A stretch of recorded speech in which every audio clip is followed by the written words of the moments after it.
It is because of the wrong desire of a man that he takes untruth for truth, as if by the excessive thirst of a person mistakes a mirage for water, and thereby loses both his way and his life. Those men only can ford across the ocean of the world who by the natural bent of their good understanding are inclined to the study of the scripture, and look forward to their liberation by rejecting whatever is vicious and untrue. Those who walk by the dictates of conscience and follow the path appointed by the scripture are saved from destruction and attain their best state of perfection and bliss.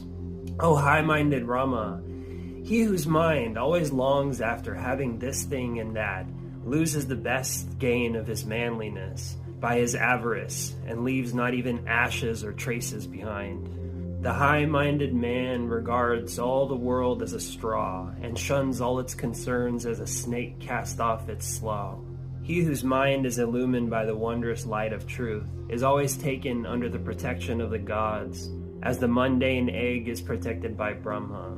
Nobody should walk in paths which are long and wearisome, crooked and winding, and encompassed by dangers and difficulties, because Rahu, the ascending node, lost its life by its curvilinear course to drink the nectarine beams of the moon. He who abides by the dictates of the true scriptures and associates with the best of men are never subject to the darkness of error. Those who are renowned for their virtues have the power to bring their destiny under their command, convert all their evils to good, and render their prosperity perpetual. Those who are unsatisfied with their qualifications but wish to qualify themselves the more, and those who thirst after knowledge, are seekers of truth, are truly called human beings. All others are but brutes.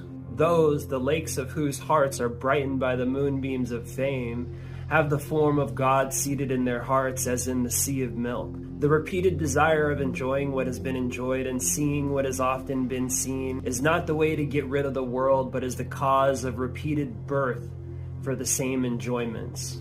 Continue to abide by the established rules of conduct, act according to the scriptures and good usages, and break off the bonds of worldly enjoyments, which are all but vanities.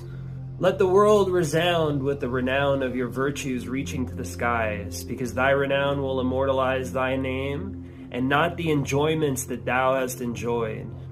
Those whose good deeds shine as moonbeams, and are sung by the maidens of heaven, are said to be truly living, while all others, unknown to fame, are really dead. They that aspire to their utmost perfection by their unfailing exertions, and act according to the precepts of the scriptures, are surely successful in that attempt.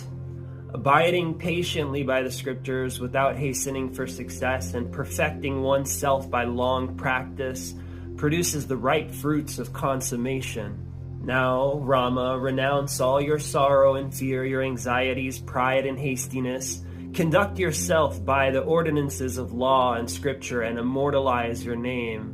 Take care that your sensuous soul does not perish as a prey in the snare of your sensual appetites, nor as a blind old man by falling in the pits of this world. Do not allow yourself henceforward to be degraded below the vulgar, but consider well the scriptures as the best weapon for defeating the dangers and difficulties of the world.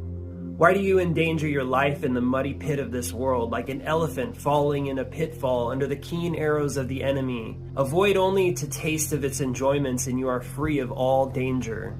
Of what avail is wealth without knowledge? Therefore, devote yourself to learning, and consider well your riches to be but trash and baubles. Now wake and shake off the dullness of your long, deep, and death-like sleep, like the torpor of the old tortoise laying in the bog. Rise and accept an antidote to ward off your old age and death, and it is knowledge of the prescription that all wealth and property are evils, all pleasure and enjoyments tend only to sicken and enervate our frames. Know your difficulty to be your prosperity, and your disrespect to be your great gain. Conduct yourself according to the purport of the scriptures, as they are supported by good usage. Acts done according to the scriptures and good usage also are productive of the best fruits of immortality. He who acts well according to good usage and considers everything by good reasons, and is indifferent to the pains and pleasures of the world, such a one flourishes like an arbor in the spring, with the fruits and flowers of long life and fame, virtues and good qualities and prosperity. Yoga Vasishta.